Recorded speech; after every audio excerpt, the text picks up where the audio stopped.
안녕하세요. 커피앤톡입니다. 오늘도 와주셔서 감사드리고요. 바로 사연 읽어보겠습니다. 안녕하세요. 아들 하나 두고 있는 40대 초반의 여성입니다.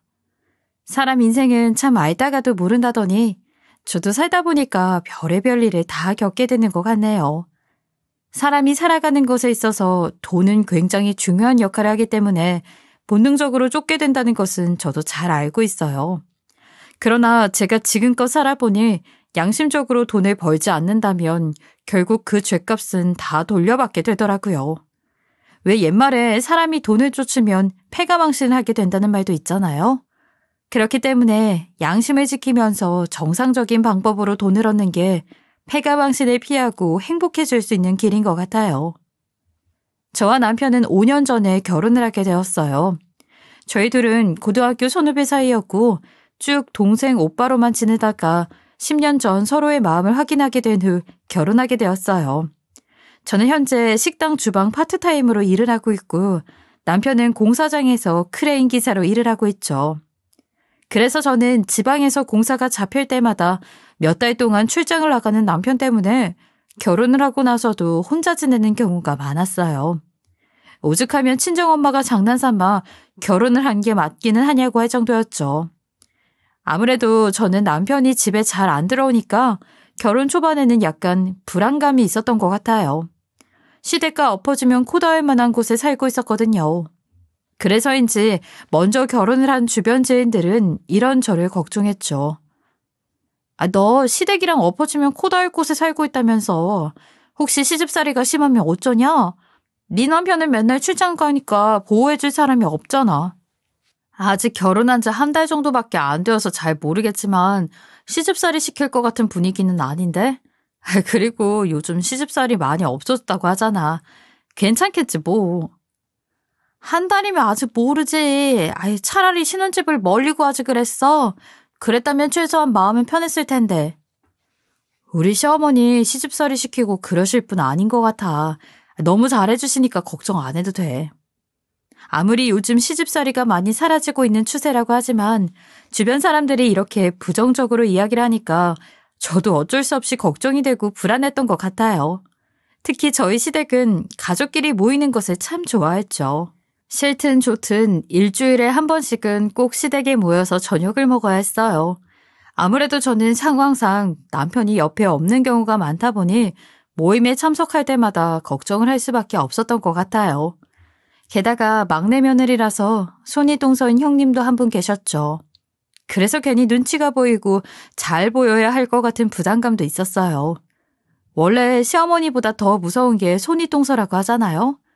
사실 친구 중에 한 명도 일찌감치 결혼을 했고 막내 며느리로 들어가 있는데 항상 만나게 될 때마다 시어머니보다 얄미운 손이 동서가 더 싫다고 이야기를 하더라고요.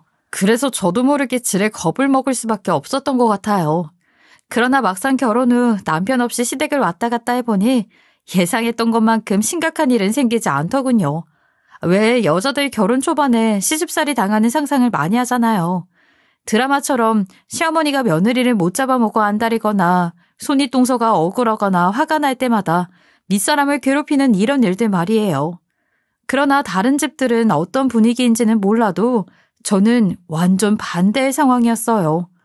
오히려 시어머니는 천사 같은 분이셨고 저를 막내 며느리라고 부르시면서 굉장히 예뻐해 주셨죠. 그리고 제가 결혼한 지 1년도 되지 않아 아들을 임신하게 되었는데 소식을 듣고 난 후부터는 시어머니는 지극정성으로 저를 챙겨주셨어요. 한 번은 시어머니가 연락도 없이 양손에 무언가 한아름 들고 저희 집에 찾아오셨더군요.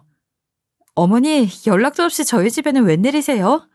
아이고, 뭘 그렇게 많이 가지고 오셨어요? 너 좋아하는 갈비 재워놓은 거랑 이것저것 밑반찬 좀 만들어 왔다. 아무래도 재훈이가 출장을 오래 가 있으니 혼자 제대로 챙겨 먹지 않을 것 같아서. 어머니, 너무 감사해요. 그런데 밑반찬 종류가 너무 많은데요? 이거 만드시느라 고생이 엄청 많으셨을 텐데. 다음부터는 먹고 싶은 거 있으면 제가 만들어 먹거나 사 먹을게요. 그러니까 너무 무리하지 마세요. 내가 내 며느리랑 뱃속에 있는 손주 위해서 이 정도도 못해? 나는 괜찮으니까 혹시 먹고 싶은 게 더 있으면 부담 없이 얘기해라. 네, 그리고 저 나름 잘 챙겨 먹어요. 요즘 시대가 좋아져서 집까지 배달 잘 오잖아요. 잘 챙겨 먹기는? 재훈이가 3달째 출장을 가 있으니 먹고 싶은 게 생각나더라도 바로바로 못 챙겨 먹을 텐데. 내가 재훈이 대신 만들어주거나 구해줄 테니까 꼭 이야기해. 알겠지? 임산부가 먹고 싶은 거 제대로 못 챙겨 먹으면 안 돼. 시어머니는 이렇게 제가 좋아하는 반찬들을 만들어서 가져다 주시기도 하고 제가 먹고 싶은 게 있으면 여기저기 뒤져서라도 어떻게든 구해주셨어요. 쉽게 말해서 남편의 역할까지 다 해주신 거죠. 그래서인지 친정엄마는 시어머니를 잘 만난 게 하늘의 별 따기보다 어려운 건데 제가 세상 복 다 받은 것 같다고 말씀하셨어요. 사실 친정엄마는 다른 지역에 살고 계시다 보니 임신한 저를 챙겨주고 싶어도 제대로 못 챙겨주고 있다면서 많이 미안해하셨죠. 그래도 시어머니가 본인 대신 잘 챙겨주시니까 조금이나마 안심이 된다고 하셨어요. 그래서인지 친정엄마는 시어머니에게 친딸처럼 잘 챙겨주셔서 너무 감사하다며 홍삼이며 과일 세트까지 몇 번이나 선물로 보내주시기도 하셨죠. 그런데 시어머니가 저를 위해 해주신 것은 이게 끝이 아니었어요. 제가 아들을 출산할 때에도 남편은 부산에 출장을 가 있던 상황이었기에 새벽에 진통을 느낄 때 시어머니가 가장 먼저 달려오셔서 큰 도움을 주셨거든요. 그리고 출산 이후에도 본인이 직접 몸조리를 챙겨주고 싶지만 친정엄마만 하겠냐며 집에 2달 정도 가서 몸조리를 하고 오라고 먼저 말씀을 해주셨죠. 덕분에 저는 친정에 가서 엄마가 챙겨주는 밥을 먹고 편하게 쉬다가 서울에 올라올 수 있었어요. 저는 시어머니께 인사를 드릴 겸 해서 시댁에 먼저 들렀는데 마침 형님도 와서 식사를 하고 계시더군요. 당연히 시어머니는 오랜만에 보는 손주 얼굴에 입이 귀에 걸릴 정도로 좋아하셨고 평소처럼 저에게 고생했다는 따뜻한 말씀을 해주셨죠. 그런데 시어머니가 저를 예뻐하면서 다정하게 대해주시니까 그 모습을 옆에서 지켜보고 있던 형님은 조금 질투를 하는 듯 보였어요. 당시 친정엄마가 시어머니께 가져다 드리라고 챙겨주신 과일이랑 음식 몇 가지가 있었는데 저는 그걸 냉장고에 넣기 위해 부엌으로 들어갔죠. 그런데 형님이 저를 따라오더니 은근히 틱틱대며 이야기를 하더라고요. 동서는 좋겠다. 친정엄마가 멀리 살고 있으니까 몸조리도 눈치 안 보고 편하게 했겠네. 나는 쌍둥이 낳을 때 친정엄마가 서울에 있어서 그런지 어머니가 친정에 가서 몸조리 하라는 말씀을 안 하시던데. 에이, 몸조리를 편하게 하는 사람이 어디 있어요. 그리고 형님은 산후조리원에 들어갔으니까 그런 말씀을 안 하신 거겠죠. 저는 산후조리원 안 가고 바로 친정에서 몸조리를 했잖아요. 그리고 전몸살이 심하게 와서 정말 죽다 살아났어요. 친정에 있어도 아파서 정신이 아득하더라고요. 그래? 그래도 친정엄마가 옆에 붙어서 몸조리 다 해줬을 텐데 팔자 좋은 소리 하고 있다. 동서 친정 가 있는 동안 어머니가 말끝마다 조홍우 보고 싶다고 얘기하더라. 아주 애절해 죽는 줄 알았네. 형님은 이런 식으로 끝까지 말을 비꼬면서 이야기를 하셨죠. 사실 뭘 이렇게까지 이야기를 하나 싶어서 조금은 기분이 나쁘고 정말 밉상이라고 생각했지만 그래도 형님이 저를 미워하거나 괴롭히는 행동은 하지 않았기에 그러려니 하고 넘겼어요. 물론 시어머니가 저를 예뻐하는 모습을 자주 목격하게 되면서 형님과 사소하게 부딪히는 일이 몇 번 있기는 했었죠. 그러나 형님이나 저나 며느리이기에 괜히 일을 키우고 싶지 않았고 문제가 있다고 하더라도 최대한 조용히 넘기려고 했어요. 그런데 아주버님과의 일은 조금 달랐죠. 항상 다 같이 모이면 꼭 한 번씩은 큰 소리가 났어요. 사실 저희 부부와 아주버님은 그다지 사이가 좋은 편은 아니에요. 왜냐하면 아주버님의 잘난 척이 굉장히 심했거든요. 아주버님은 지금 이름 있는 대기업에서 일을 하고 계세요. 사람들에게 그 회사 아냐고 물어보면 바로 알고 있다고 대답할 정도로 유명한 회사에 다니고 계시죠. 그래서인지 아주버님은 은근히 가족 모임 때마다 저희 남편이 크레인 기사인 것을 대놓고 무시하더군요. 제가 임신 6개월 차에 접어들었을 때 남편이 2달 만에 출장을 끝낸 후 집에 돌아오게 되어 친정에 일이 있던 형님만 빼고 시댁에 다 같이 모여 식사를 했던 적이 있었어요. 그런데 아주버님이 남편을 보자마자 혀를 끌끌 차면서 대놓고 무시하며 이야기를 하더라고요. 야, 너는 공사장 먼저 뒤집어쓰면서 그딴 식으로 살고 싶냐? 내가 학교 다닐 때 공부 좀 하라고 했어, 안 했어? 아이, 형은 밥 잘 먹다가 갑자기 무슨 소리야. 나 2달 만에 집에 왔는데 반겨주지는 못할 망정 대체 왜 그러는데? 내가 뭐 틀린 말 했냐? 너 언제까지 전국 방방곡곡 공사장만 돌아다닐 거야? 나이 먹으면 공사장에서 써주기는 하냐? 들어보니까 60살만 넘어도 공사장에 못 간다더라. 아이, 그걸 왜 형이 신경 쓰는데? 내 인생은 내가 알아서 할 테니까 신경 좀 꺼, 제발. 다 네가 걱정되어서 그러는 거 아니야. 100세 인생인데 60대 젊은 나이에 인생 끝낼래? 이제 몇 년 안 남았는데 정신 좀 차려라 제발. 아주버님, 말이 너무 심하신 거 아니에요? 남편도 엄연히 집안의 가장인데 그렇게 말씀하시면 어떻게 해요? 저희 부부와 아주버님은 언성을 높여 싸우게 되었죠. 결국 시어머니는 보다 못해 큰 소리를 내셨고 그날은 결국 화해를 한 후 넘어가게 되었어요. 그러나 아주버님은 이런 식으로 만날 때마다 남편을 무시했어요. 서로의 사이가 점점 멀어질 수밖에 없었죠. 원래 팔은 안으로 굽는다고 하잖아요. 가족들이 모여있는 곳에서 하도 남편을 무시하니까 저도 아주버님에 대한 좋은 생각을 가질 수 없었죠. 남편에게 들어보니 아주버님은 학창시절부터 전교 1, 2등을 할 정도로 공부를 잘하다 보니 콧대가 높아졌고 그 후로 본인을 많이 무시했다고 하더군요. 그래서 가족임에도 별로 안 친해서 거의 남처럼 지냈다고 했죠. 당연히 시어머니도 상황의 심각성을 잘 알고 계셨기 때문에 형제가 안 좋은 감정을 풀 수 있게 갖은 노력을 하셨다고 했어요. 그래서 남편이 자주 오지는 못해도 매주 한 번씩 모임을 진행하는 거라고 하셨죠. 억지로라도 같이 모여 식사를 하게 되면 조금이나마 사이가 좋아지지 않을까 생각했다고 했어요. 이뿐만 아니라 형님이나 아주버님이 질투가 많은 편이다 보니 항상 공평하게 하려고 노력을 하셨다고 하더군요. 사실 시어머니는 집에 선물이 들어오거나 음식을 만들게 되면 형님에게 가장 먼저 좋은 것들로 골라 챙겨주셨어요. 그리고 형님이나 저나 남의 집 귀한 자식이라면서 함부로 시집살이를 시키거나 부려먹지 않으셨죠. 시어머니는 매년 김장을 담그고 고추장, 된장 같은 것을 집에서 만들어 드셨는데 그때마다 형님과 제가 도와드린다고 하니 남의 집 귀한 자식을 며느리라고 해서 그렇게 부려먹으면 쓰겠냐고 괜찮다며 마다하시더라고요. 무엇보다 제가 시집을 온 후 가장 놀랐던 부분은 시어머니도 항상 부엌일을 하셨다는 거예요. 시댁에서 식사를 하게 되거나 시아버지 제사나 명절이 있을 때면 보통 시어머니는 쉬고 계시고 며느리가 음식을 하는 게 일반적이잖아요. 하지만 저희 시어머니는 항상 부엌에 들어오셔서 직접 음식을 만드셨어요. 오히려 저와 형님에게 부엌에 들어오지 말고 소파에 앉아서 쉬라는 말씀을 하셨죠. 그만큼 저희 시어머니는 며느리들도 자식처럼 똑같이 대해주시는 따뜻한 분이에요.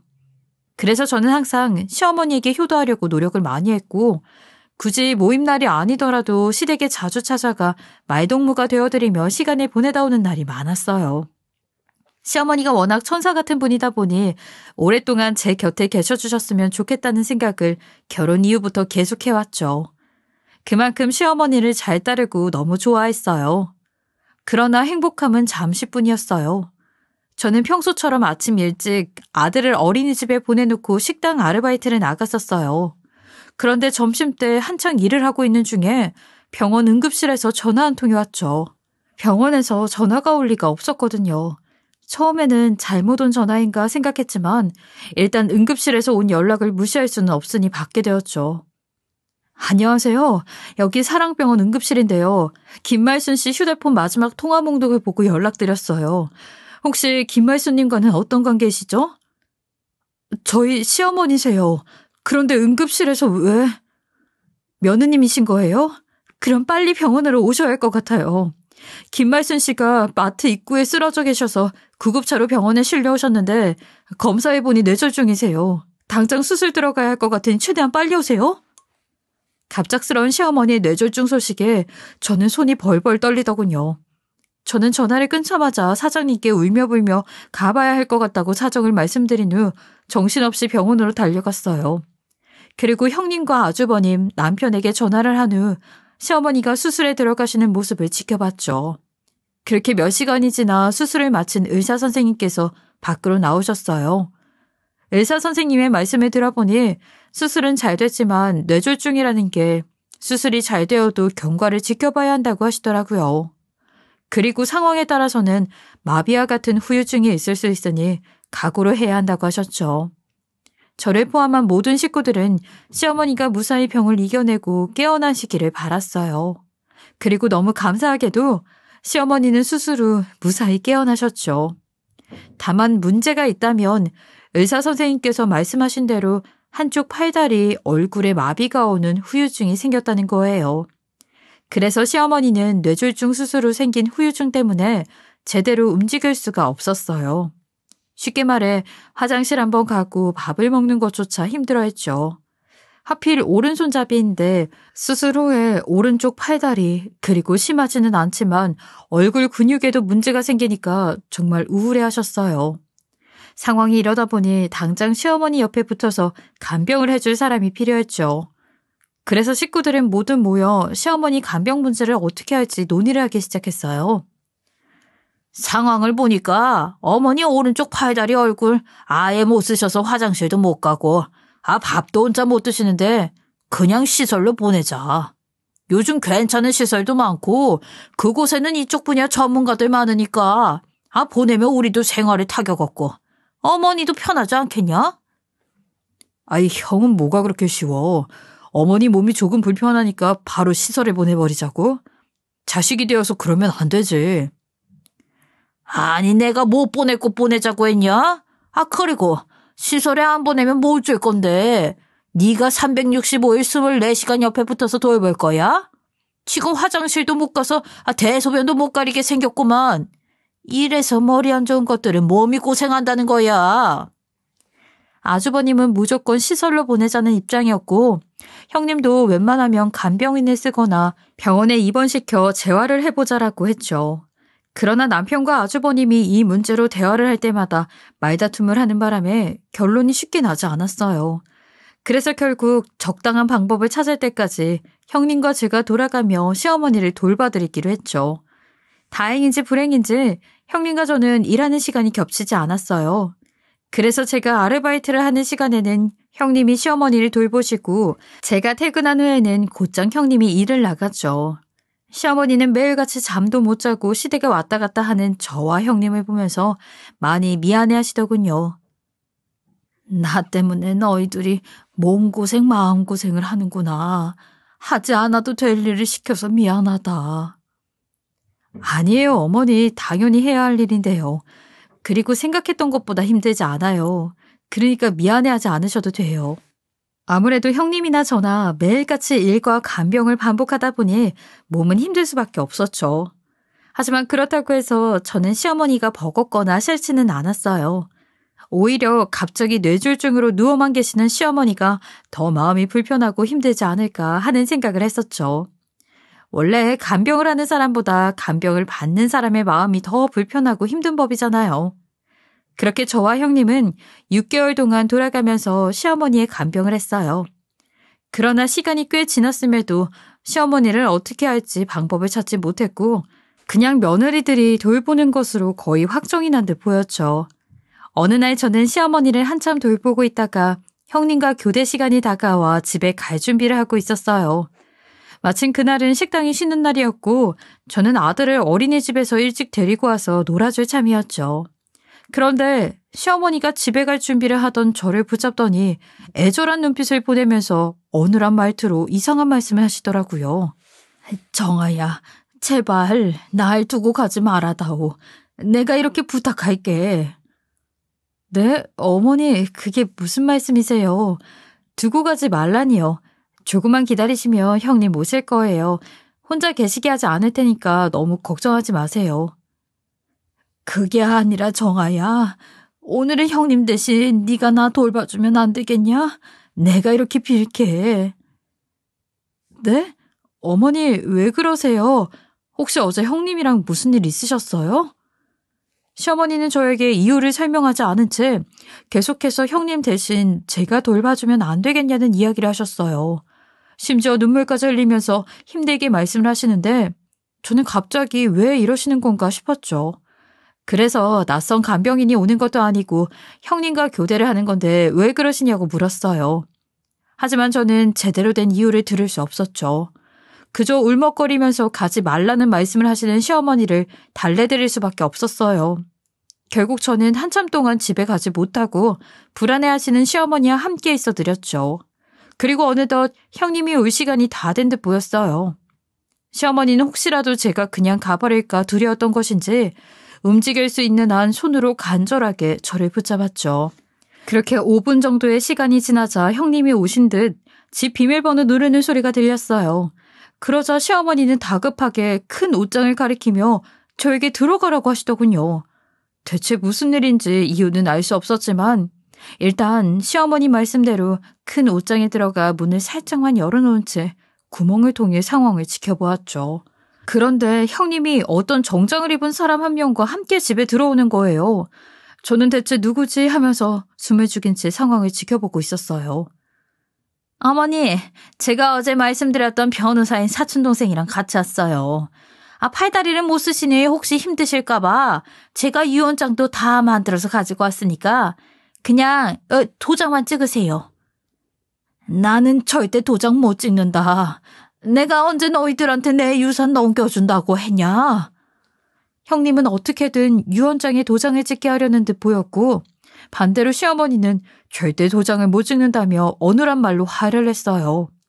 저는 심각해 보이는 상황에 곧장 휴대폰을 무음으로 돌려놓고 문틈 사이로 카메라를 들이대 동영상을 촬영해 놓았죠. 시어머니는 어떻게든 도장을 찍지 않으려고 난리를 치는데 정장 입은 남자는 가방에서 서류를 꺼내 시어머니 앞에 내밀면서 화가 난 듯한 말투로 이야기를 하더라고요. 어르신, 나도 바쁜 사람이에요. 그러니까 빨리 도장 찍고 처리합시다. 어차피 그렇게 발악을 해봤자 이 집에는 저희 셋뿐이라 도와줄 사람 없어요. 적당히 하시고 얼른 도장 찍으세요. 네, 어머니. 팔 사용하시기 힘드실 테니까 제가 도와드릴게요. 형님과 같이 온 사촌동생이라는 남자는 귀찮다는 듯 빨리 도장을 찍으라며 재촉을 해댔고 형님은 억지로 시어머니 손을 끌고 와 도장을 찍게 만들려고 했죠. 당연히 시어머니는 내 집이랑 땅은 절대 못 넘겨준다며 끝까지 발악을 했지만 결국 형님의 힘에 못 이겨 도장을 찍을 수밖에 없었어요. 저는 두 눈으로 목격하고도 도저히 믿겨지지가 않더군요. 시어머니를 그렇게 지극정성으로 잘 챙기던 형님이 어떻게 유언장을 조작해서 시어머니 재산을 가로챌 생각을 하는지 황당하고 어이가 없었어요. 게다가 무력까지 사용해서 저런 짓을 하다니요. 형님은 유언장에 억지로 도장을 받은 후 시어머니를 그대로 놔둔 채 사촌동생이자 변호사라고 하는 사람이랑 밥이나 먹으러 가자면서 히히덕거리며 밖으로 나갔어요. 저는 이게 대체 무슨 난리인가 싶어서 형님이 밖으로 나가자마자 옷장 문을 벌컥 열고 밖으로 나갔죠. 그리고 시어머니에게 괜찮으시냐고 묻고는 이것저것 질문을 하기 시작했어요.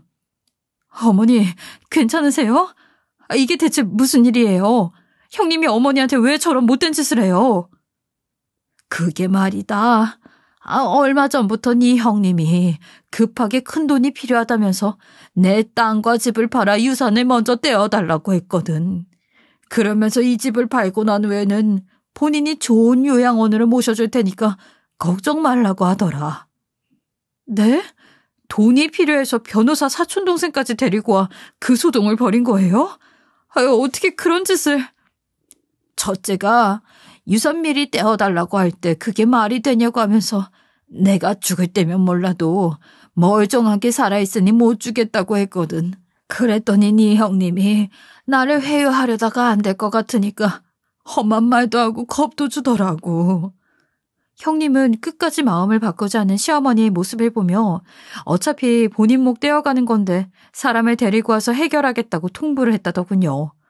시어머니도 형님이 오기 전까지는 설마 했었는데 정말로 변호사인 사촌동생을 데려와 억지로 도장을 찍게 만들 줄은 몰랐다고 했어요.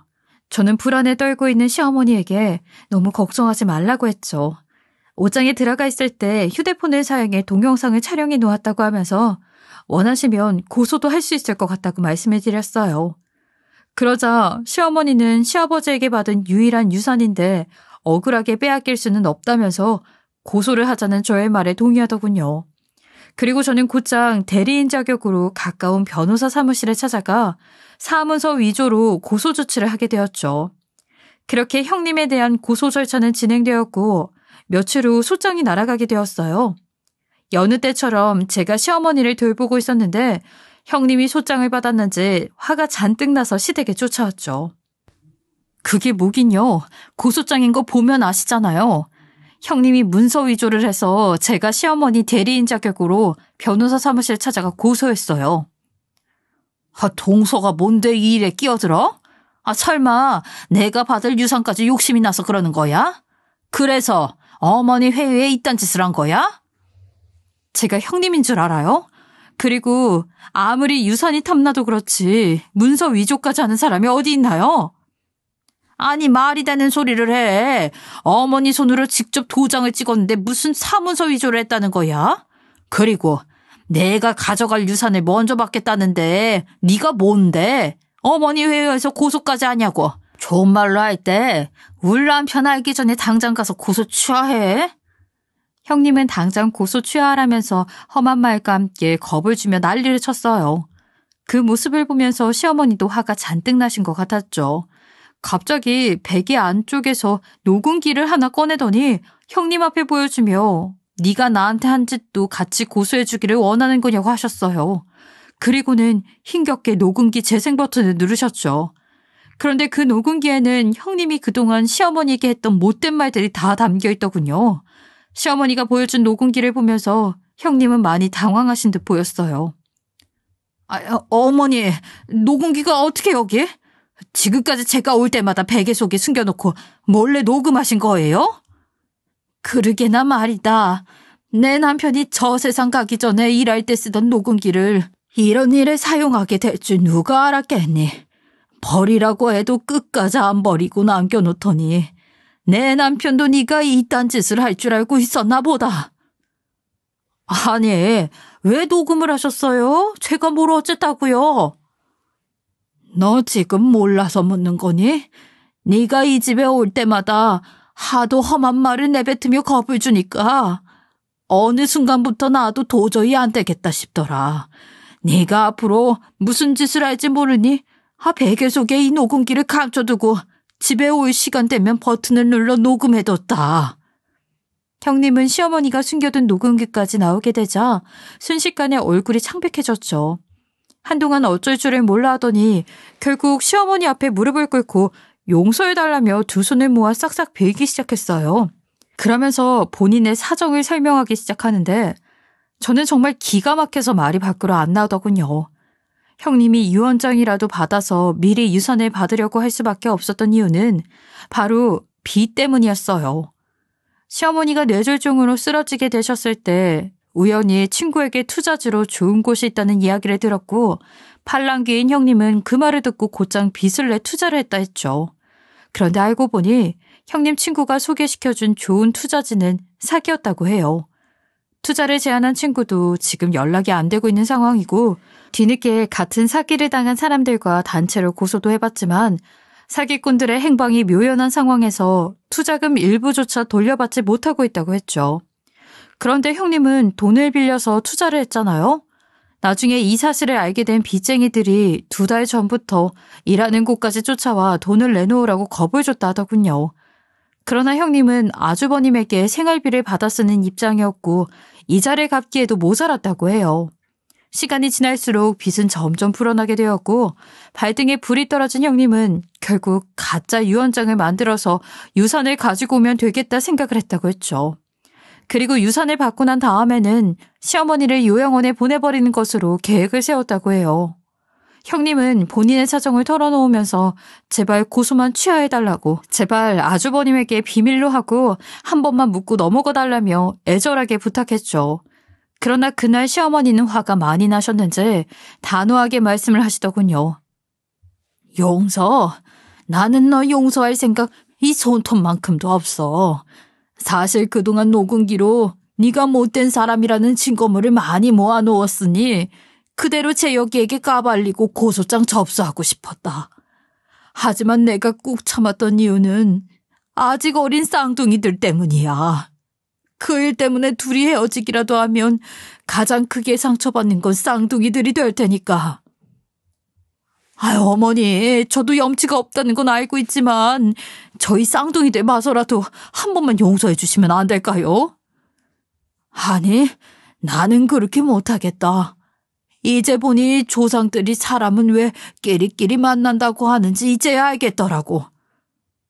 어머니, 그게 무슨 말씀이세요? 끼리끼리 만난다니요. 시어머니는 형님의 질문에 두고 보면 알게 될 거라고 하시더니 고장 아주버님께 전화해서 모든 것을 알린 후 당장 집으로 오라고 하셨죠. 그러자 회사에 있던 아주버님은 대체 무슨 말을 하는 거냐고 하면서 급히 시댁으로 달려왔어요. 아주버님이 시댁에 찾아오자 형님은 급히 눈치를 살피면서 안절부절 못했죠.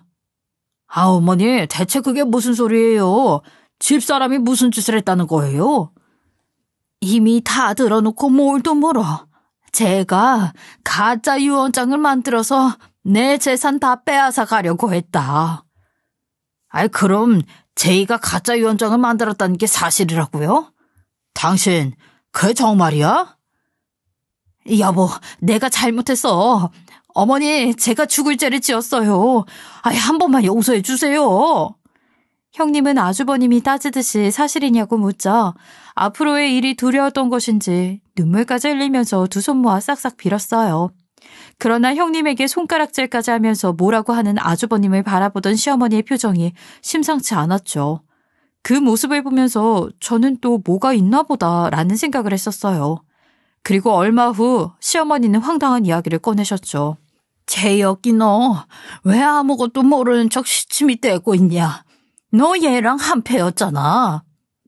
어머니, 그게 무슨 말도 안 되는 소리예요. 제가 집사람이랑 한패였다니요. 저는 이번 일 전혀 모르고 있었어요. 물론 이번에 제이가 저지른 가짜 유언장 일에 대해서는 모르고 있었겠지. 그런데 너 제이랑 같이 재훈이한테 가야 할 재산까지 가로챌 계획을 짰다가 의견이 엇갈려서 지금 냉전 상태로 있는 거 아니야. 그 사이에 제이가 가짜 유언장으로 얼른 재산을 가로챈 후에 이혼하려고 했고. 어머니가 그걸 어떻게? 내가 낮잠을 자다가 시끄러운 소리에 깼는데 제이가 안방 방문을 제대로 닫지도 않고 거실에서 지난번에 변호사라고 왔던 사촌 동생이랑 통화를 하고 있더라. 그러면서 내 집에서 아무렇지 않게 니들 둘 계획이 틀어졌다는 얘기부터 앞으로 본인이 어떻게 할 계획인지 세세히 얘기해서 알게 됐다. 잠깐만.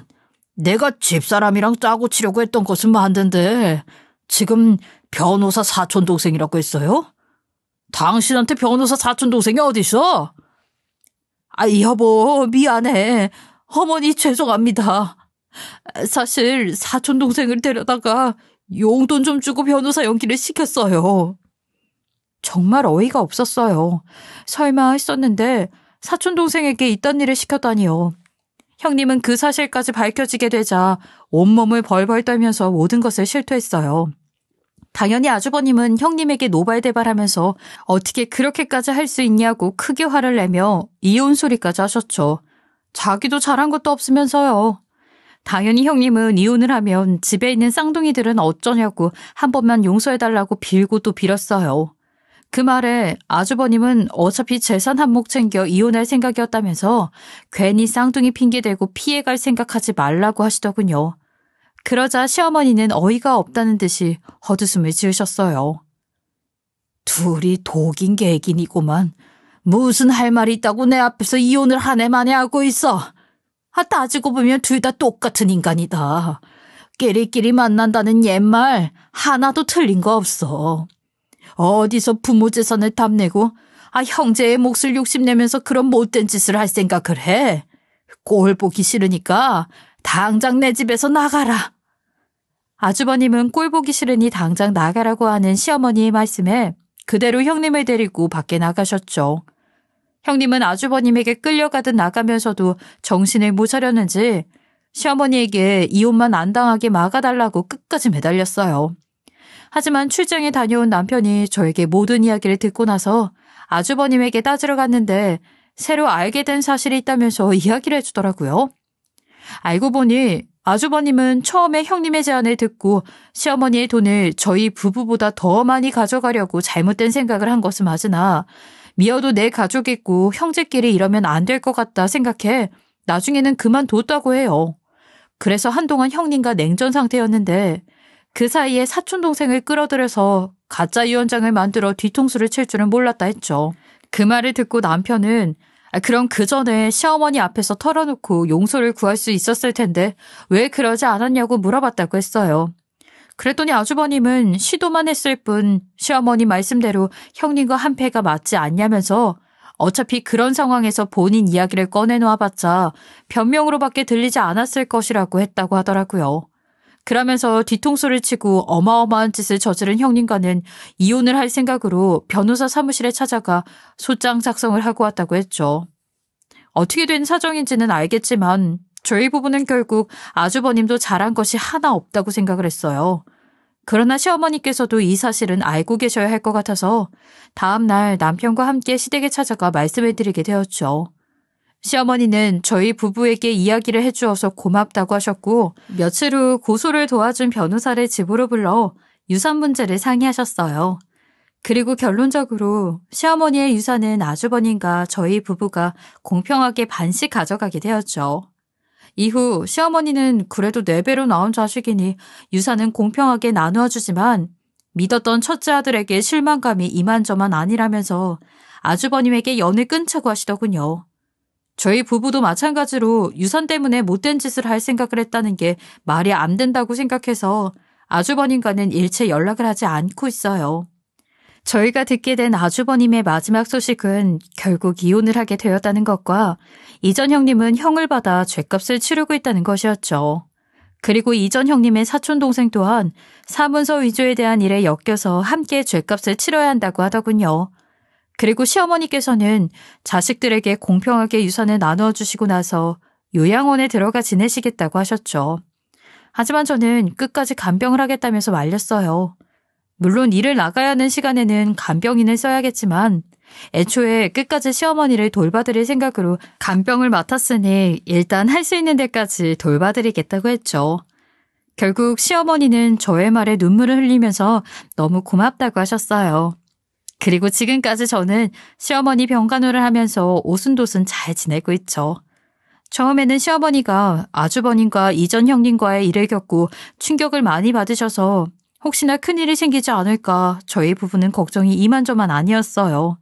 하지만 시어머니는 워낙 강한 분이다 보니 걱정과는 다르게 금방 털고 일어나시더군요. 그래서 요즘은 웃는 날도 많이 늘어나고 저희 아들과도 잘 놀아주신답니다. 이번 일을 겪으면서 저는 인생사 세옹지마라는 말이 떠오르네요.